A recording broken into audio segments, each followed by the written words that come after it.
Kata EF, JK nyaris wafat pada Pilpres 2014. Cerita saya persingkat, akhirnya selepas debat, Pak JK harus segera dibawa ke rumah sakit dan ditangani serius. Lalu yang terjadi adalah sejarah yang amat sangat bergerak cepat dan mencemaskan. Berliter-liter darah dikeluarkan dari perut Pak JK. Dan saya sebagai orang yang kebetulan diberi akses untuk mendengar langsung penjelasan dokter bersama keluarga, mendengar langsung bagaimana dokter bercerita tentang masalah kesehatan Pak JK. Lebih dari 90% pembuluh darahnya dari tenggorokan hingga ke lambung pecah. Menurut logika kesehatan biasa, itu harusnya terjadi dalam waktu yang panjang, dalam proses yang simptomnya Pak JK ketahui dan rasakan. Tetapi yang terjadi adalah semuanya sebegitu mendadak. Akhirnya Pak JK ditangani segera dengan standar medis terbaik yang bisa diberikan. Cerita ini harus saya perpendek lagi karena besok harinya pagi-pagi tiba-tiba beredar berita bahwa Pak Prabowo Subianto akan menjenguk ke rumah sakit. Jika ini bukan sedang di tengah kontestasi, tentu saja ini jengukan biasa dan peristiwa itu peristiwa biasa. Tetapi tentu tak bisa dipahami seperti itu ketika terjadi di tengah kompetisi yang sangat sengit saat itu. Apa yang terjadi?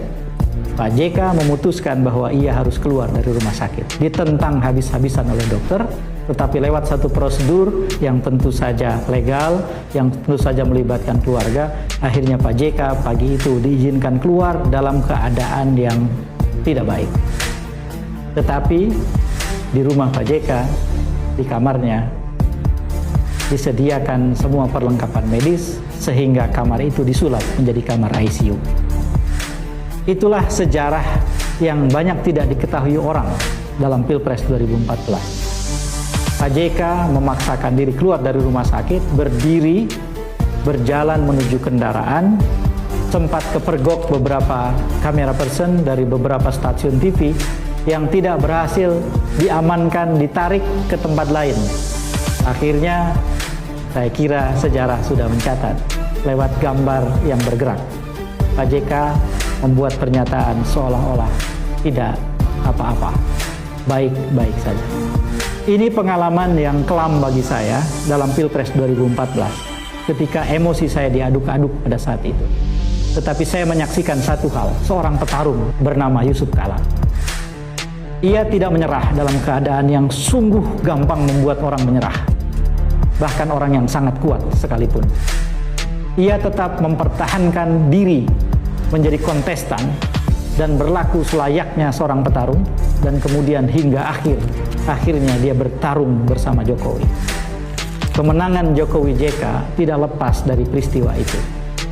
Satu hal yang ingin saya catatkan saudara-saudara adalah demokrasi tidak memerlukan orang cengeng. Demokrasi tidak memerlukan orang yang ingin menang dengan fasilitas. Demokrasi tidak memerlukan orang yang meminta aparat untuk bergerak membantu mereka. Demokrasi yang sehat memerlukan para petarung yang bisa bertarung dalam keadaan yang terburuk sekalipun. Yusuf Kalla mengajarkan itu.